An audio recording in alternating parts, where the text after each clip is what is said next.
This book is called The Paperboy. It's written and illustrated by Dav Pilkey. And the illustrations in this are stunning, you guys. The Paperboy by Dav Pilkey. So we start with just a nighttime scene and a delivery truck that says Morning Star Gazette. The mornings of the Paperboy are still dark, and they are always cold, even in the summer.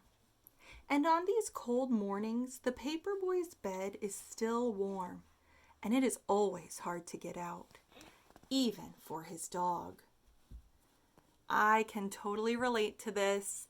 If my alarm goes off really early and the bed is nice and warm and it's cold out, I do not want to go anywhere. And my dog, Zulu, even though he's not allowed to sleep in our bed, it is very hard for him to get out of his own bed.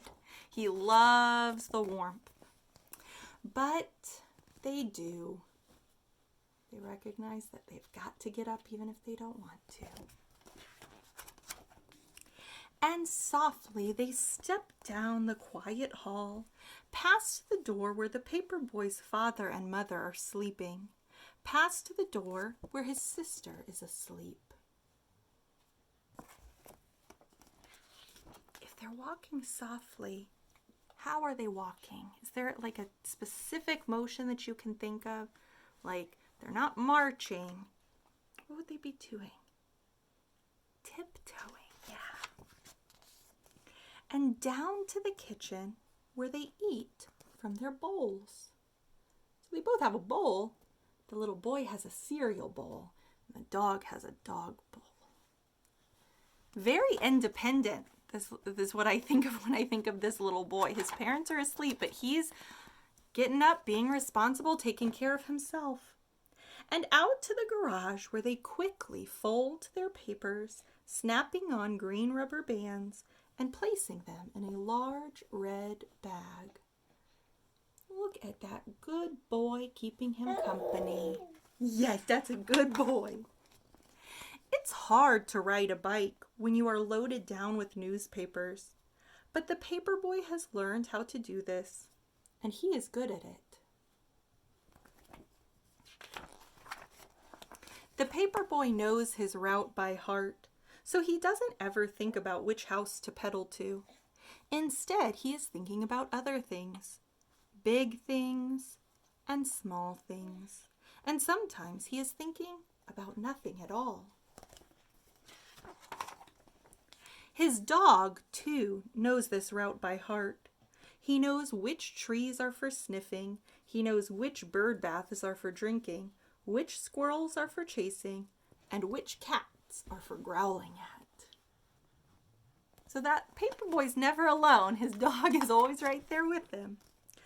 All the world is asleep, except for the Paperboy and his dog. And this is the time when they are the happiest. Do you see them right there?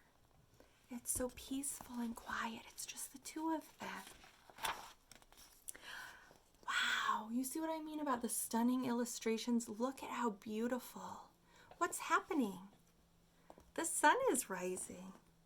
But little by little, the world around them wakes up. The stars and the moon fade away, and the skies become orange and pink. And when the Paperboy has delivered his last newspaper, he and his dog race home, and his empty red bag flaps behind him in the cold morning air. Soon they are back home. It is still dark inside, but the sounds of morning are all around. His father and mother are awake and talking softly in their bed, and his sister is downstairs watching Saturday morning cartoons. And back inside his own room, the Paperboy pulls down his shade and crawls back into his bed, which is still warm. And while all of the world is waking up, the Paperboy is going back to sleep. and his dog is sleeping too. Their work is done. And now is the time for dreaming. The end. I hope you guys enjoyed that story. I have a personal connection to this.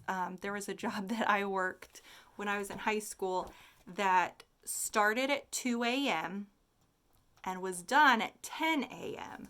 So yeah, when everybody was still asleep, I was going into work and getting my work done. And then when I got done, I would come back home, people would be awake, and I'd be going to sleep. So, The Paperboy by Dav Pilkey.